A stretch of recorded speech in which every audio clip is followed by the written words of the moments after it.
Thank you, Erin. Thank you, Lori. Thank you, everybody today. I have to say that truly you have, started like my mid-afternoon, I was saying you all have set the gold standard for how to treat a speaker, and I was corrected. It's the platinum. So you've definitely set the platinum standard, and I can't believe that I get to come back here again.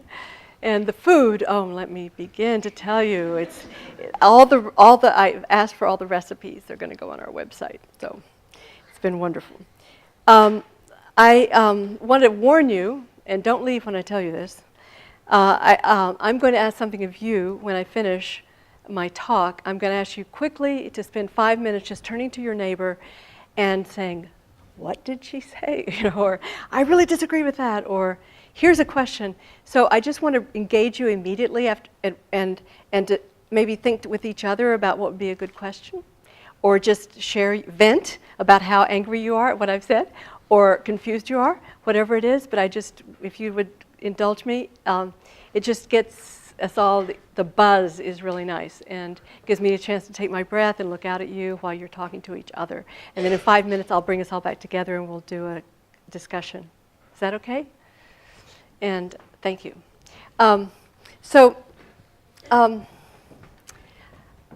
Let me start with the way that I get up in the morning, with the spirit, which I start the day. Which, oddly enough, are the words of the founder of Visa. How odd is that? But he said, D. Hock, "It is far too late and things are far too bad for pessimism." And I kind of like that, right? It's sort of like a challenge. Right, we have no time for pessimism. Things are too dire, so let's go for it. And so my other wind-up comment is some questions for you that are a little more serious. And so one question, I'm just curious to know, how many of you are really worried about the fate of our planet? Quite a large percentage. Now I have a second question, and this is critical. Let me just do an explanation is this. Okay, let me just ask you the question and then I'll back up. How many of you feel that you have a working theory about how we got into this mess? So a much smaller portion. So here's my thinking, that unless we feel that we've got at least a working hypothesis about how we got into something, it's really hard to figure out how to get out. And it's really hard to feel empowered. And sort of the framing of all of my life's work right now is that solutions to virtually every big problem on the planet are either known or they're just really right, around the corner. So that what's missing, I think, is this feeling of empowerment that we can actually manifest what is known. And how can we do that if we feel that we don't have a theory about how we got here? How is it possible to feel empowered? So power is a big theme in this talk and in my life. So those of you who raised your hands, of course, I'm really eager to know what your theory is, but I've got the mic tonight. So you're going to have to hear my working theory, and then in our discussion, you can tell me whether it works for you in any way, or tell me your theory. So to begin to explain, I'm going to take us back to where I began. By the way, any of you who've read Hope's Edge, some of you were assigned Hope's Edge. My daughter took this picture on our journey in India, and that is what we learned. That is the essence of what we learned on the trip around the world to write Hope's Edge.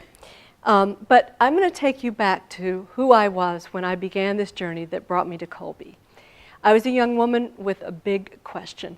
I figured I had this youthful intuition that if I could just understand why people are hungry, that would unlock some of the mysteries of economics and politics.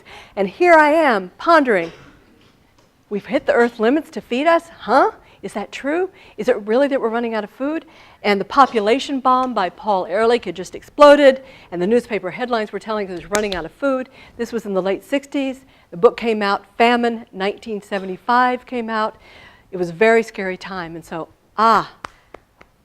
I'm going to figure this out, right? I'm going to go in the library and count, put the numbers together and find out, is it really true that we're running out of food? And so pretty soon, I started to realize that in fact,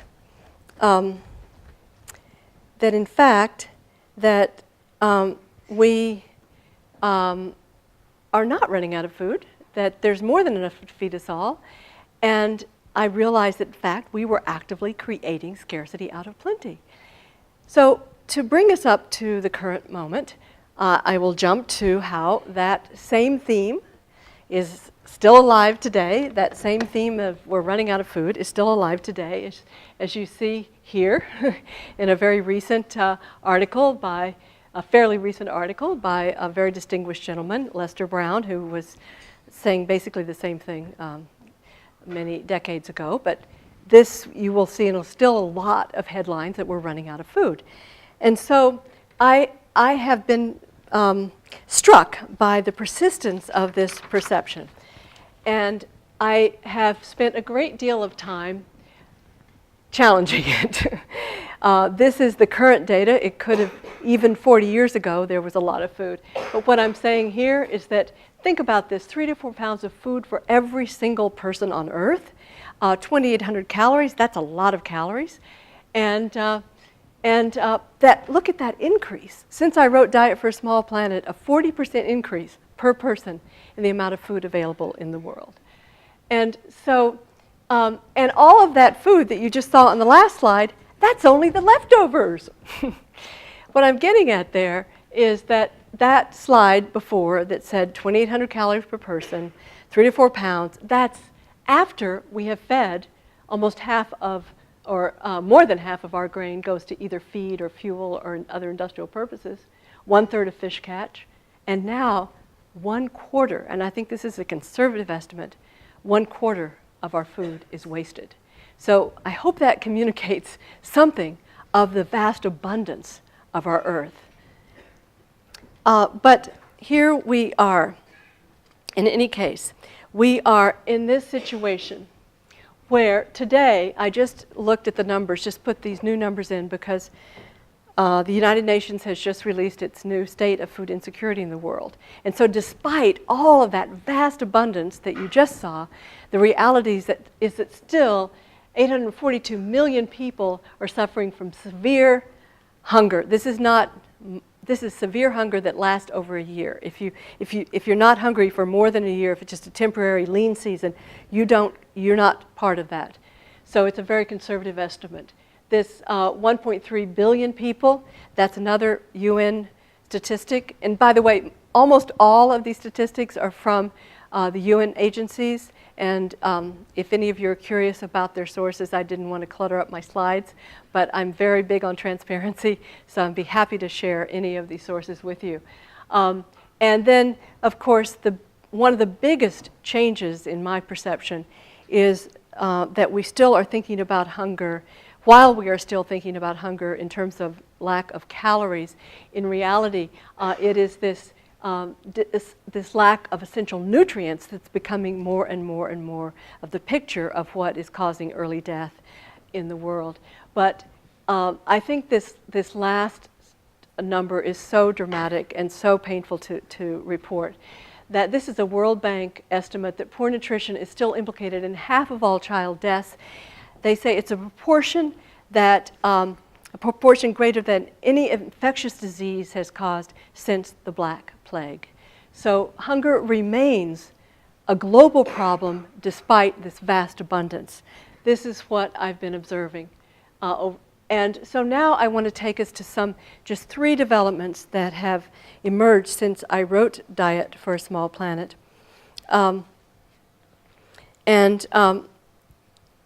Oh, I've jumped ahead of myself.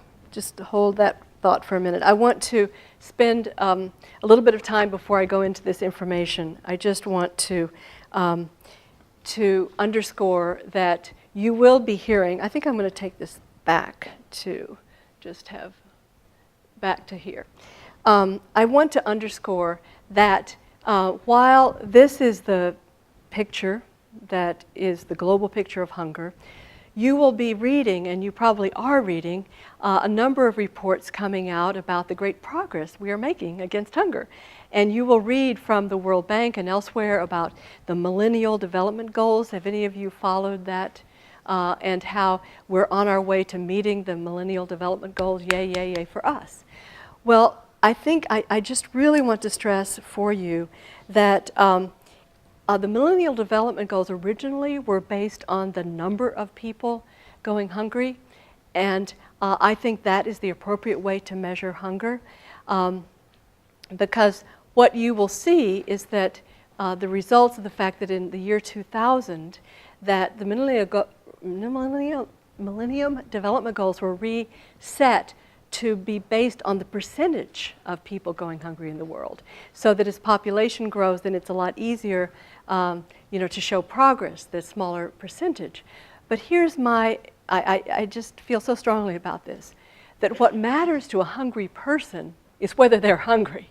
If you say to a hungry person, well, don't feel so bad because there are fewer, you're a smaller proportion of the whole, that's not really going to help them. And so I feel strongly that it's really important for us to stick with the measurement of hunger in numbers of people who are suffering. And if you take that, then you see that the progress, have we really made progress? If you exclude China, which is a model for ending hunger that nobody in the UN agencies are recommending, if you exclude China, the actual number decrease in the number of hungry people over the last 23 years has been less than 10%, if you exclude China. So I feel very strongly about making that clear before I proceed. But I also want to make clear that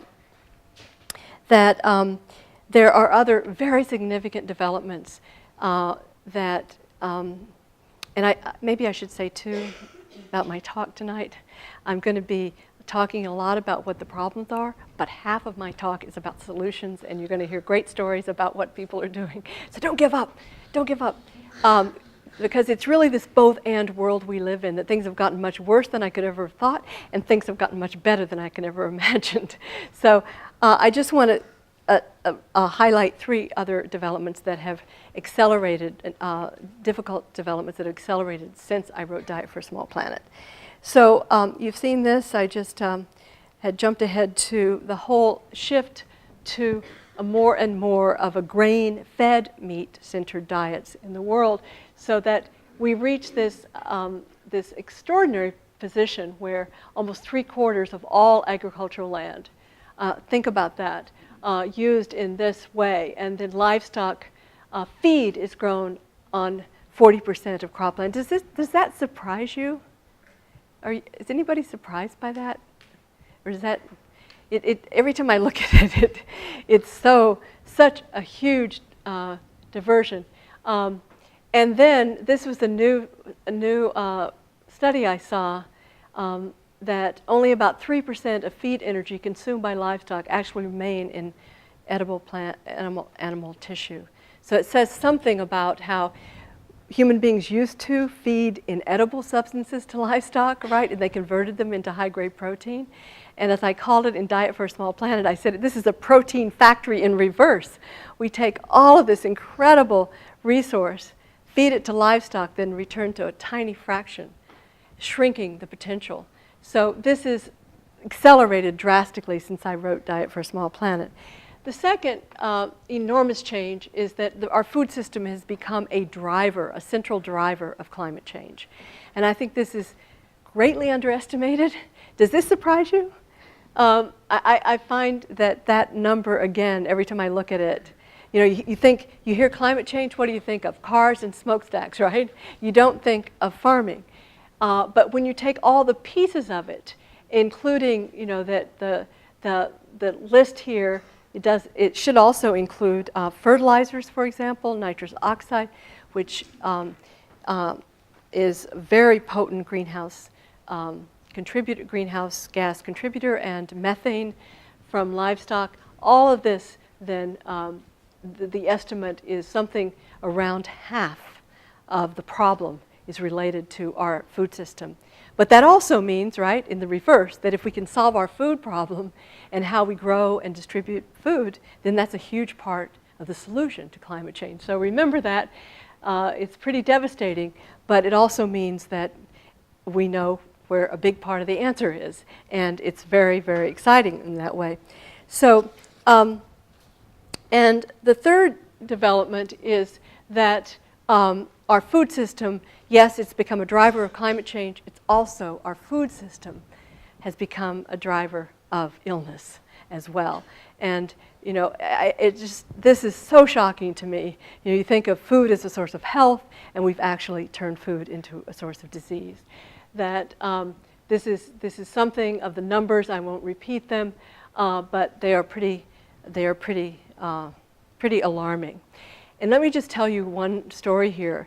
I've gotten to know some people, kind of a Skype relationship with people in southern India, and a doctor there who has a clinic. This is rural, poor area in southern India. He sees 2,000 patients a month. And he just told me recently that over the last fewer than 15 years, but now what has developed is that 60% of his patients are diabetic and suffering from hypertension. 60%. Their diet is largely white rice, polished rice, which has a very high glycemic index. If you know what that means, it's very quickly metabolized, and it's very negative if it's a contributor to diabetes. So it's not just calories anymore, which we typically think of hunger as lack of calories. But increasingly what we're seeing is that the quality of our food is degraded. And so that people who used to eat healthfully are eating maybe the number of calories they need, but not the quality of food they need. So this is a huge piece of the problem as well. So in effect then, my question, you saw me sitting on the driftwood, right, asking why hunger? And then it grew, my question grew to why hunger in a world of plenty? And then over the years of learning more and more, my question grew to this question. This became the question of my life. Why are we human beings, the brightest of species, why are we together creating a world that not one of us individually would choose? Because I know no one anywhere on our planet gets up and says, yes, yes, yes, I want to make sure another child dies of hunger. So why are we together creating that which as individuals we abhor? On the surface, it makes no sense. And I became just absolutely fanatical about trying to develop a theory of why. And so I looked at what was special about human beings. And one of the things that distinguishes us, I think many would agree, both philosophers and scientists, that one of the things is that we uniquely are creatures of the mind. We are conscious of our consciousness, and we increasingly understand that human beings see the world through mental filters. I call it a mental map. And we literally can't see what is not inside of our map, so to speak. And Ines Nin said, we see the world not as it is, but as we are. Or Albert Einstein said, it is theory which decides what we can observe. And so in a sense, our mental map is like our theory, and if we're set on a theory data that doesn't fit it, we kind of don't see it. So I'm suggesting that there's something here really important about why we're creating these problems I just laid out, that we as individuals would of course we would avoid them. And of course we don't want people to be hungry. We see the world according to what we believe. So we hear the phrase, seeing is believing, but I've come to this conclusion. Believing is seeing. And so if that's true, then we have to look at what are the core assumptions that we carry around that keep us trapped creating and recreating a world that actually, when we see the way it's going, we would never choose, right? So that's what I've been trying to sort out. Why, because actually, seeing the world through a filter is fine as long as that filter is life-serving.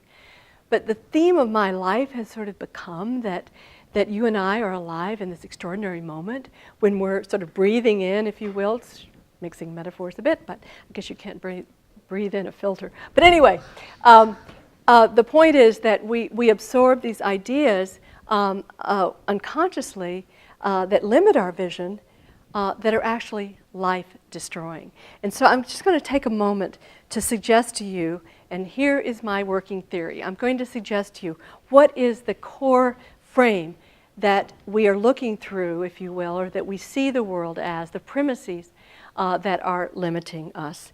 And so I would say that the core mental map, that the belief system that's gotten us into a downward spiral, starts with what I call the premise of scarcity, that it is a very anti-ecological worldview, that everything is separate from one another, so you and I are separate from each other, that things are fairly static. In other words, human nature, the U.S. Constitution, the fighting parties in Washington, whatever it is, it's the way it is. It's really not going to change much. That's the idea of stasis. Things are pretty static. And third, that there's not enough of anything. There's not enough energy. There's not enough food. There's not enough parking places on campus. There's not enough places in university for me. Whatever it is, it's this feeling that there's not enough of it. And so this premise of lack, I say lack of goods and lack of goodness, because part of this premise of not enoughness carries over into what we think about human nature. We say, well, people are just selfish and materialistic, competitive. That's all you can really count on. So this premise of scarcity has both the literal material, but also scarcity of the good qualities that we need to make the world work. And so what happens then in that scarcity mind? What I'm suggesting is it starts a spiral downward. The scarcity mind starts with distrust of self, this scarce good qualities that all we can count on, as I said, is our materialism and our selfishness. If we don't trust ourselves, we can't trust our neighbors, for goodness sake. And how can we possibly make democracy work if we're just these selfish little shoppers? We can't come together in deliberative problem solving. And so from there, we sort of buy this notion that we have to turn over our fate to, well, ideally some mechanism that will sort it all out on its own. And Ronald Reagan called it the magic of the market. And it just works by its own rules, and we don't muck it up, and it sorts out outcomes. In fact, if we got in there and tried to change anything, it would make it even worse. Well, the problem is that we then settle for one kind of market. It is a market driven by highest return to existing wealth. So wealth accrues to wealth until we reach the point that by the year 2000, half the world's adults were surviving on 1.1% of the world's wealth. And more people had died from poverty and remedial diseases in the last quarter century than died in all wars, civil wars, and government oppression of the entire 20th century. That estimate is from Thomas Pogge, professor of philosophy at Yale. So this concentration, it's like a giant game of Monopoly, if you will. Actually, did you know that Monopoly was invented by a Quaker woman who wanted to give us an object lesson in what happens with wealth accrues to wealth accrues to wealth? And so she invented this game in the early 1900s. Lizzie Magie, remember that name? And you know the ironies of history? It got into the hands of Parker Brothers and they made millions on it. I mean, billions probably. Anyway, but the point is she wanted to teach us what would happen. Speaking of Monopoly, really funny thing I just learned is that I heard on the radio, I haven't verified this, that Parker Brothers had to change it because it took too long. People are too busy to play Monopoly. So they took out the go to jail piece. And I thought that was perfect. The bankers don't have to go to jail. And the timing was just so ironic.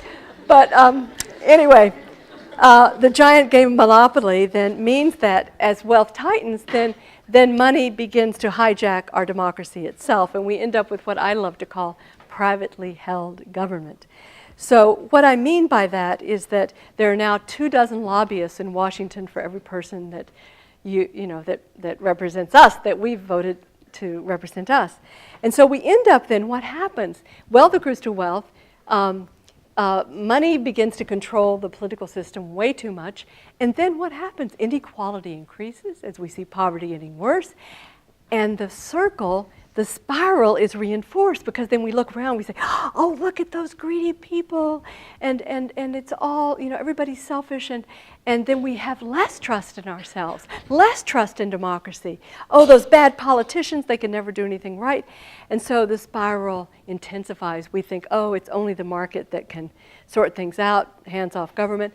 And so this spiral, I'm suggesting, is a spiral that keeps us into a sense of powerlessness. And as we talked about today, learned helplessness. So that's the sort of theory, that we are stuck in a failing frame. But fortunately, there is another way of seeing life that I'm going to turn to. Because I think that this premise of lack of goods and goodness, the lack of goodness in us, lack of stuff in the world, so we're in this competitive struggle from the moment we're born with other selfish people. What happens to us? One, it can't possibly meet the human need, which is well documented, our need for connection, our need for a sense of meaning in our lives, and our need for power, for a sense of agency. And so listen to these numbers. I can't prove there's a connection, but I think there is, and I will just ask you to decide. 60% increase in suicides in the last half century. Worldwide, more people die from suicide now in the world than all homicide and war combined. And I'm suggesting, because this premise of this premise of scarcity, this idea we're separate from each other, ends up in the spiral that leaves us feeling hopeless and distrusting ourselves and others. So the good news is that now ecological sciences, new developments in anthropology and psychology, physics, all sorts of ways, we are seeing that the 3 S's of scarcity, of separation, of stasis and scarcity, just are not accurate. They don't describe reality. That it, in fact, is a very different world. Sorry, I forgot that slide. This one suggests then that spiral of powerlessness brings out the very worst in us. And so that helps explain why we are in the predicament that we are in. And so then we are able to move to what I was just suggesting we can move to, which is a more evidence-based mental map. It is a way of seeing that is, as I say, now increasingly documented. It's what the great seers of all faiths have told us pretty much, that in fact reality is the 3 C's. The 3 C's of everything is connected to everything else and in continuous change, and therefore we are all moment to moment co-creating our reality. Instead of being powerless, if we're all connected, we're all influencers, we're all co-creators. And to me, this reframe from the S's to the C's is what keeps me going. But partly because it touches so many parts of my personal life, public life, and there's just more and more evidence that it's true. Let me just say that here I love to remind myself of the work of Dennis Nobel at Oxford University, a physiologist who wrote a beautiful little book I highly recommend called The Music of Life. And he says in it, he said, in biological systems, there is no privileged component telling the rest what to do. Rather, there is a form of democracy with every element shaping every other element moment to moment.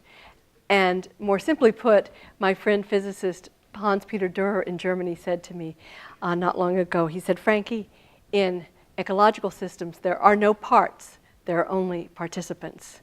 And so from this worldview, there is this sense of possibility because of the continuous change and the idea that we are each shaping each other moment to moment. And so I feel that for me, it's to speak for myself, this gives me a compass. It gives me a compass of I know what to do.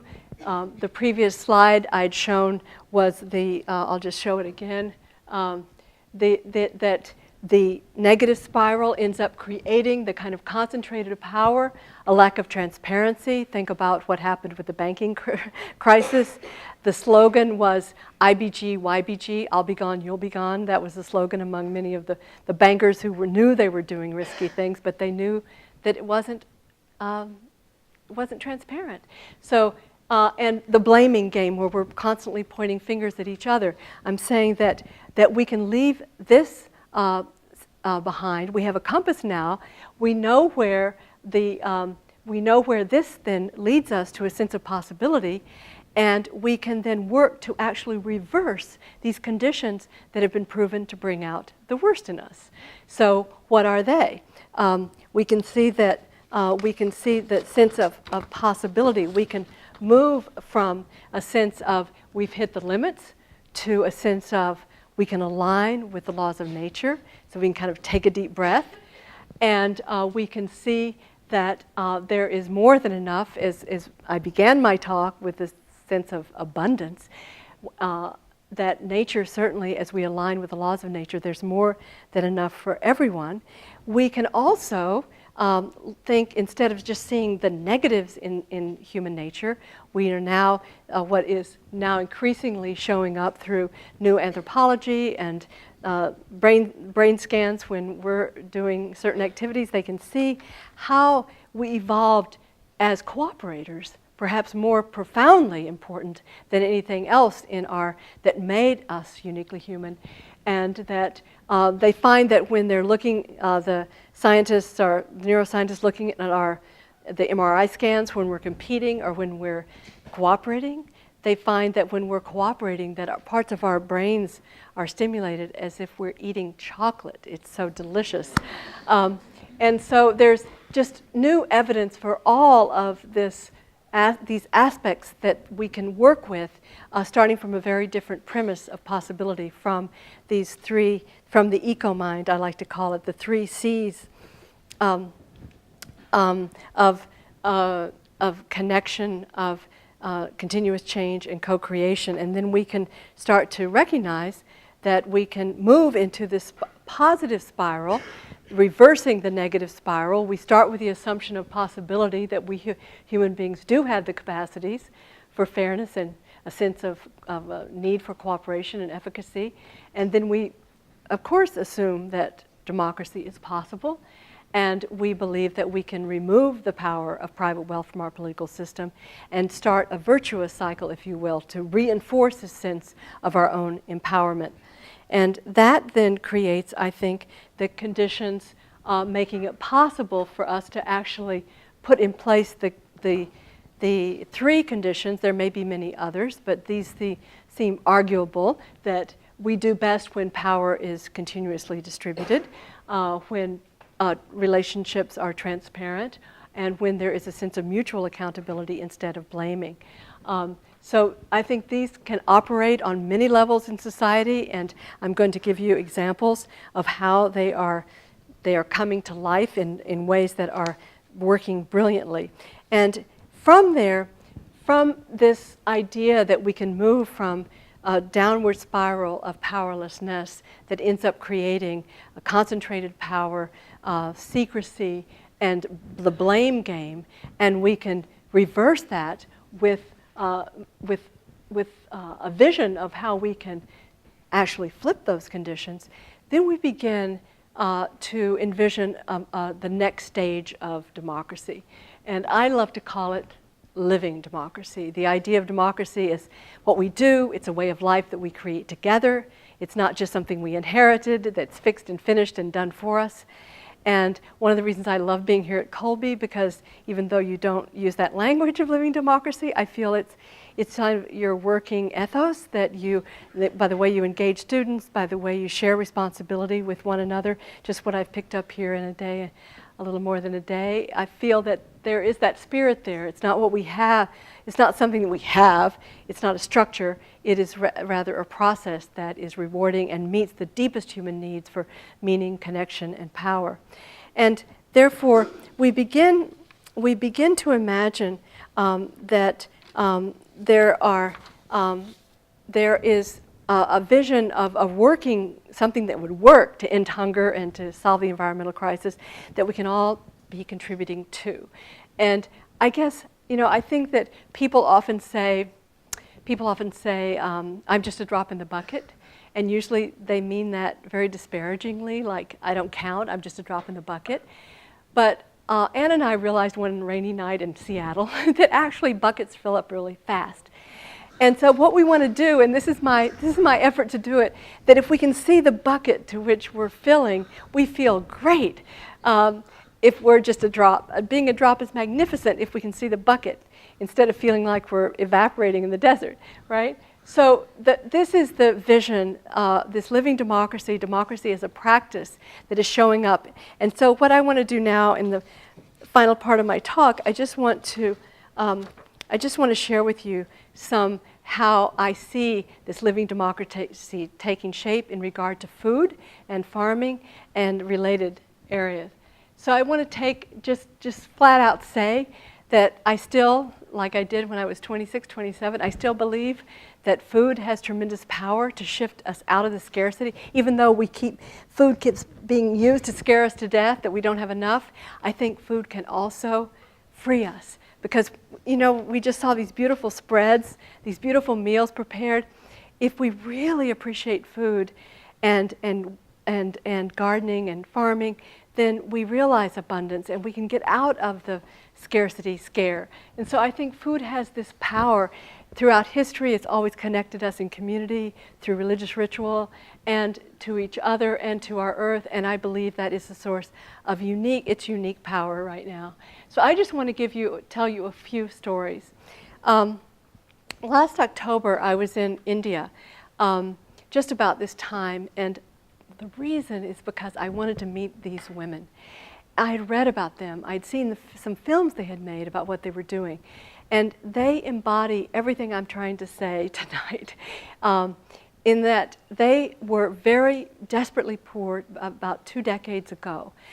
They were in a state that they said to me, it was a dark time. We were humiliated by the landlord, beaten by our husbands. We never had enough to eat. We were frightened. They said one of the more poignant things, they had one sari, the dress that they wear.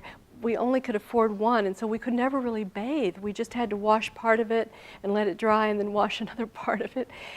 They were that poor. And I don't have time tonight because I want to tell you some more stories, but they began to work together. They meet every week, these women of the Deccan Development Society. You see the now 5,000 women. In their villages, they meet once a week at 9 o'clock at night after their children are in bed. And they started to realize that what had happened is they had shifted away from the traditional mixed cropping with a lot of millet, which is much healthier than the white rice I was bemoaning earlier. And so they started creating fields, and I got to walk in their fields with 20 crops in one field of millet, all the different kinds of food they need, the oil seeds, the protein foods, and the sense of pride. And they said the gender relationships have changed radically, that rarely happens if a man does hit a woman, that the whole group goes to confront the man, and it's radically changed the gender relationships. They created a food security system in their community so that they know if a family needs extra grain, they store that grain for that person. But they told me that they don't need that anymore because they've created food security for every family. They have their own cooperative marketing, their own medicinal gardens that they share, growing medicinal herbs. They have their own radio station that they share news about how they are succeeding in agriculture and about hygiene and that sort of thing. And I said, but aren't you worried about climate change? And they said, no. They said, we know our seeds. We've been working with our seeds. This woman here is checking, which seeds to save, which seeds are the most resilient. And they said, we know what to do if the rains fail. And so I just threw this slide in this afternoon because I just felt like that I just wanted you to see more of these women. I took this picture myself. It's a little bit dark, but look at their expressions. Look at that pride. that they have, and that sense of excitement about what they've accomplished, and the health in their faces, and their being, and their beautiful saris. And so these women of the Deccan Development Society have actually now organized with others to push successfully the state government to support this approach to agroecology. And in that other slide, when they had their hands out, I should have said when they were doing like this, they were pledging to one another to only use organic methods, no chemicals, and to not use GMOs, and to share their knowledge. And once a year, they have a caravan that goes to, this last year it went, I think, to almost 90 other villages where they teach people how to save and share seeds. And so part of their ethos is this sharing of their knowledge. And so I just wanted to stress, one little final story about DDS. One of the women was a 19-year-old, these are all lowest caste, the poorest women in India. And her husband was clinging to the chemical approach to farming. And she said, okay, honey, let's make a bet. We'll divide our little plot. I'm going to go organic, you go chemical, and then at the end of the season, we'll see who makes the most profit. And she made 50% more profit than he did. And so he converted to her organic methods. And then the state of Andhra Pradesh hired her as an extension agent to go and share her knowledge, this 19-year-old woman, and she became a local hero. So these are the women of DDS who I feel like they are embodying everything I've been talking about. It's a little bit over the top, maybe, but I don't think so. But I felt like I was walking amidst the very embodiment of what I've been talking about for so many decades. So, I just wanted to share that with you. And then I want to jump to Africa and show you this. Because if you listen to the news about Africa, particularly about Niger, what you hear is about the encroaching desert. What you do not hear is that small farmers in southern Niger, which these lands were extremely degraded and almost desert-like 20 years ago, and then their perception, again, their mental frame shifted from trees being a problem to trees being a great asset to their agriculture and something they could control rather than the government. Because under French colonial rule, the farmers were told to, the trees belonged to the colonial government. So they saw them, they didn't want to mess with them. So the frame changed. They realized that the crops and the mixing of the trees actually fix nitrogen. So nitrogen is sort of needed by the crops. So, but instead of applying fertilizer, the trees supply a lot of the nitrogen that they need, and they hold the earth, help to hold the earth in place so that when the winds blow, that the crops aren't uprooted. And then the trees also supply fruits and leaves for the livestock. And so this mixed farming, it's called agroecology. It's called agroforestry, excuse me, this particular brand. Now look at that number, look at that. 12.5 million acres, 200 million trees. And you can actually see it. If you go on Google Map, you can see this amazing accomplishment. And now they're teaching school children about it and to how to protect the trees. And so here is another example of people who are coming together, letting go of their sense of helplessness and showing how working with nature they can meet their needs. And it is such an important story. And I just want to say before I move on that in terms of this approach to agriculture, where we're working with nature, it's often called agroecology. This version of it is agroforestry. That there was a study done at the University of Michigan in 2007 that said if the entire world went in this direction, that it would increase food production about 50%, and it would also do a huge, make a huge contribution to the climate change challenge of reducing greenhouse gases and storing more carbon, because of course one of the great virtues here is the carbon sequestration that agroecology and agroforestry it makes possible. So another key parts of what I'm describing I see emerging is new forms of democratic decision making that is supporting this. And so I just wanted to share this picture with you of democratic decision making.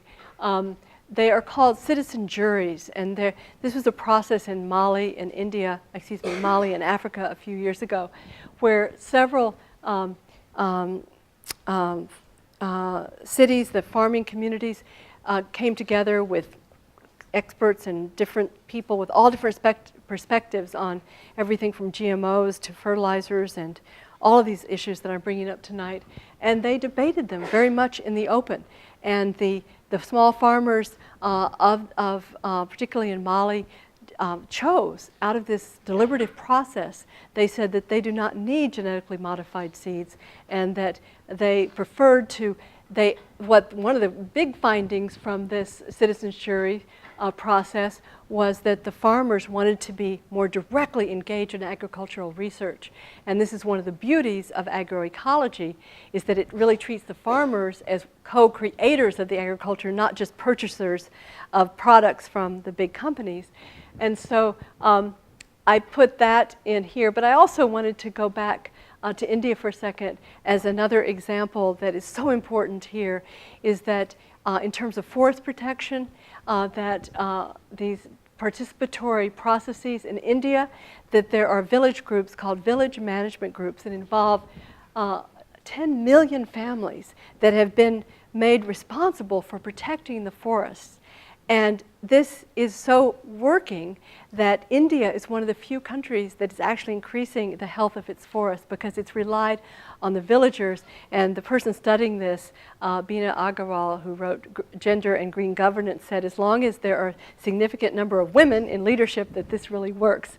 So there's another example, another piece of living democracy emerging we see is with the rise, the spread of cooperative forms of economic life worldwide. We see here is just a very striking number that more people are members of co-ops now in the world than who own shares in publicly traded companies.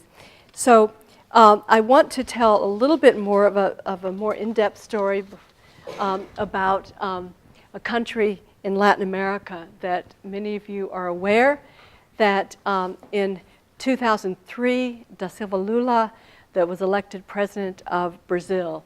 This means zero hunger. The goal is no hunger in Brazil. And that was very much his whole agenda. He was a worker himself and was a leader in the Workers' Party. And so what happened? This is an example of when we get discouraged about could democracy ever work? That there was since the 1980s a building of this Workers' Party that led to his being elected, and a tremendous amount of organizing among social movements, including religious organizations, that pressed for this. And so I just want to take you to one particular city that was kind of a model for what then went national, and it's called Belo Horizonte, which means beautiful horizon. My daughter and I visited there. And so in 1995, a mayor was elected in the city that ran on the right to food as a human right. And once he was elected, instead of just beefing up the soup kitchens, he brought together all the different segments of society, all the different stakeholders, and came up with dozens, literally dozens of creative ways to make the market work better for everyone. And just to give you an example, one of the things that he did was that the city did with this council advising is to create, to allow small plots of city-owned land to be used by local small farmers, and they could sell this great produce at reduced price and still make a tremendous profit because they got so much access to the market they didn't have before. And so that is was an example. Another example is that they now have in Belo Horizonte, it's not needs tested, it doesn't feel at all like a soup kitchen, but they have 4 public restaurants that serve 20,000 meals now every day. And as you see, very reasonably priced. And so people, it brings together the community. Like we talked to a soldier who was trying to save money so he could get married. We talked to a single mom. We talked to an elder who comes there every day for the companionship. And it creates this sense of a community and good health because people have access to this very healthy food. And the other thing that they do is they post to keep the market honest. In bus stops and on the radio, the city announces where you can find the cheapest price for a basket, I think, of about 45 different foods. They have supermarkets that the city gives you a special place if you compete for these, but that again you have to keep the prices within reach of the poor. And so all of these interventions look at the consequence of this. It is just stunning. This was the city that I've been telling you about, and look at that. This Right to Food program plus cash transfers that are sponsored by the federal government, the deaths of children under 5 fell by 73% in 12 years. I mean, that's got to be some kind of record of success in terms of public health. And it was all the community working together. It was seeing possibility, the other thing I should mention that we could do here in the United States is that the federal government passed a law in 2010 that said that schools, universities had to provision 30% of what they sell, of what they use, hospitals, et cetera, has to come from family farms in the area. So that is redirected a lot of spending to support small farmers. But in any case, this to me is such a story of possibility, and people just coming up with such creative ideas for how to make food and healthy food available to all without stigmatizing people in any way. And so I think that I'm going to close by becoming more personal. What I've tried to cover tonight is this idea that there is more than enough for all of us in this world, that nature is so bountiful as we align with nature's laws, with our own nature, understand that human nature is there for us to tap. And if we create the conditions, this is the lesson of ecology, right? Every organism responds to its context, and now we know what context brings out the best in us. It is that which keeps power dispersed, makes things transparent. This is what is happening in Belo Horizonte. And we keep out of the blame game and step up with mutual responsibility. So it is this creating the conditions, if you will, that bring out the best in us. Now, the personal part is that I'm convinced that, and you probably are not surprised, I'm convinced that we human beings are good enough, that we have these soft-wired capacities for cooperation and fairness, etc. That is obvious to me every day, and it's more and more proven by lab experiments, etc. But what we have a real hard time doing is separating from the pack, of being different, of saying something controversial. So if there's any truth in what I'm saying, that the hyper tribe, if you will, the majority are trapped into a negative way, this downward spiral that's based on the sense of disconnection and that things can never change and scarcity. If anything I'm saying is right, that we're trapped in this, then even breaking from that, even though we know that we've got to break from it, it's still really hard. It's still really hard to just not go along, right? To be different. And so that's what I'm working on. I'm working on what I call bold humility, which the bold part is recognizing that fear is a given. If we are going to break with the dominant way of seeing and doing, then we're going to have to experience some fear. And so part of what I'm suggesting is that we can rethink fear too. Because what is fear? Fear is just a body sensation.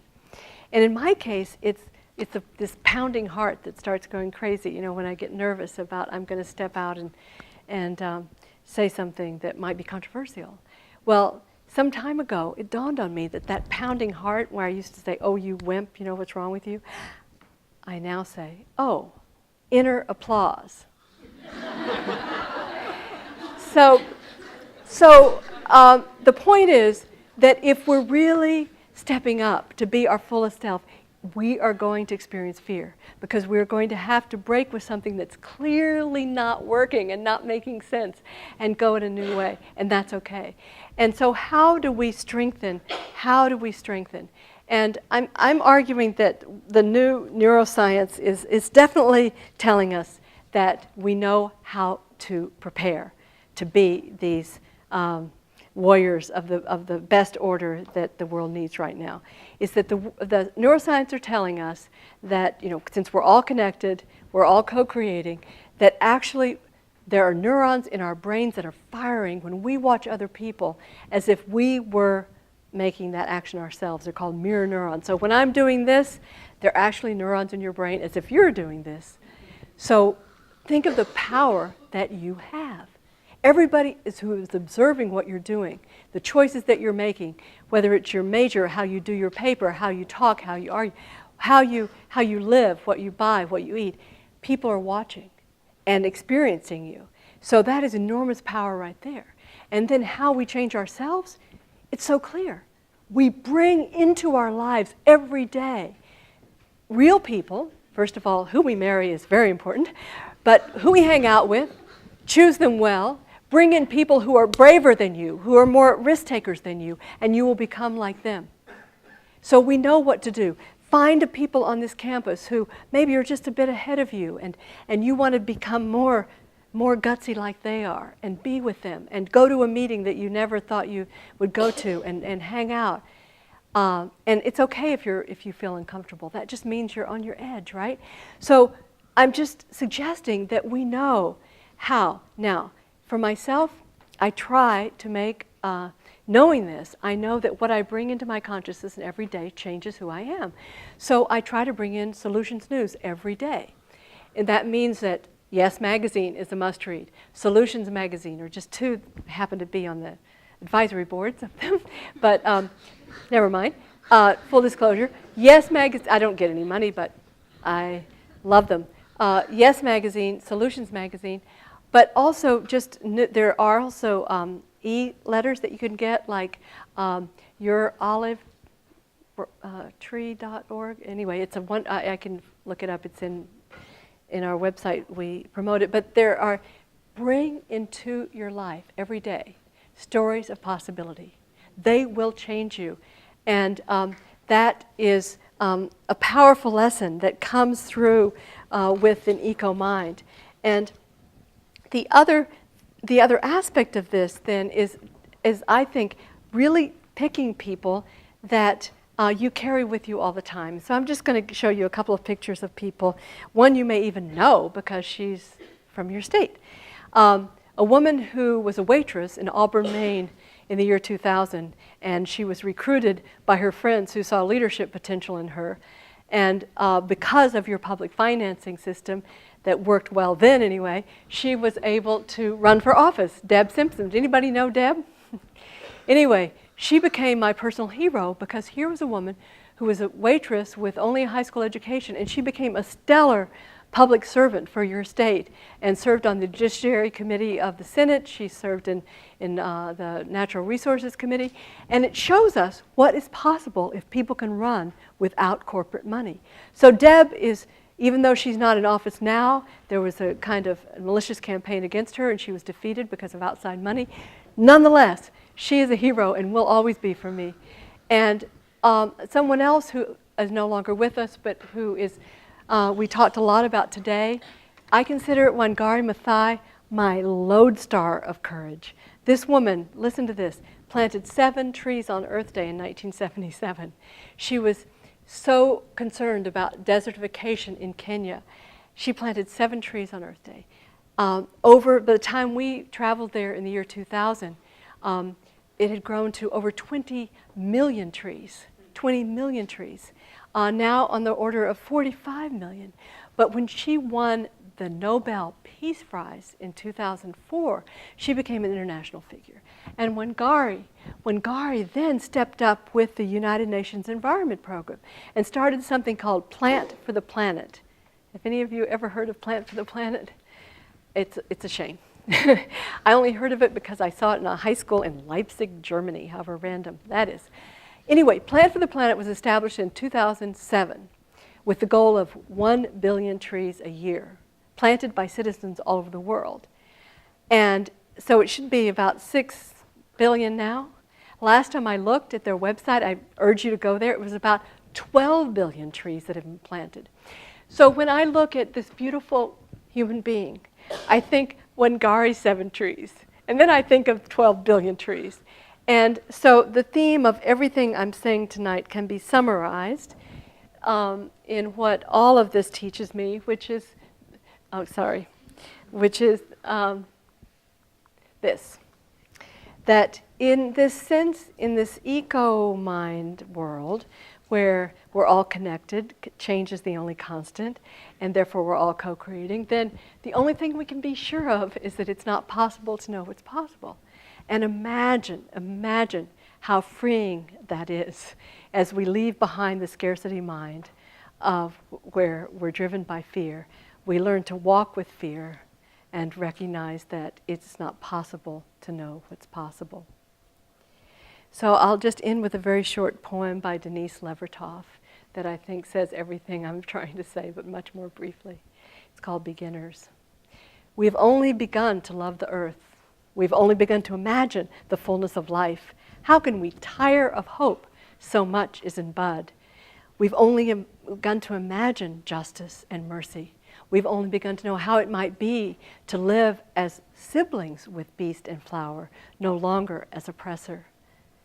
We've only begun to know the power that is ours if we would join our solitudes in a communion of struggle. So much is unfolding that must complete its gesture. So much is in bud. Thank you, Colby. Thank you very much. Thank you.